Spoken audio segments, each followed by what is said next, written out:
At 5, the NBC4 I-Team talks with two of the men police say were injected with drugs by political activist and donor Ed Buck. He is facing criminal charges, but both accusers say they're disappointed with the way the case has been handled. Well, Chuck, both of these... Okay. Yeah. It's obviously Eric Leonard who has more on this. Eric, go ahead. Yeah, Chuck, both of these men say they risked a great deal in coming forward and sharing their stories with law enforcement. One of them says he was left homeless after providing the information to detectives. The other says Ed Buck's arrest was needlessly delayed.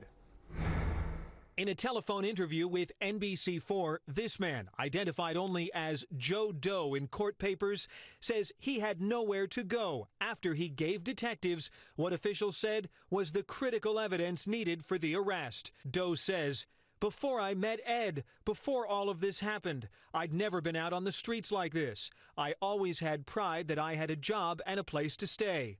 He says he hoped the county could help with emergency housing, but so far says he's had to depend on private donations raised online. The surviving victims' statements gave us the break we needed. Last week, LA County DA Jackie Lacey said the case would have been impossible to file without this man's help. It wasn't until this latest victim came forward who really is a hero. Lacey said previous witnesses interviewed by investigators had not provided first-hand accounts of drug encounters with Buck. The people who came forward didn't necessarily have first-hand information, which this man says he had and did 6 months ago. I told them everything, that happened to me, not hearsay. Cody, who's listed as one of the additional victims in the federal charges, said in this video call with NBC4, he told detectives in April that Buck had injected him with meth and possibly other drugs, that Buck allegedly threatened him with a power saw,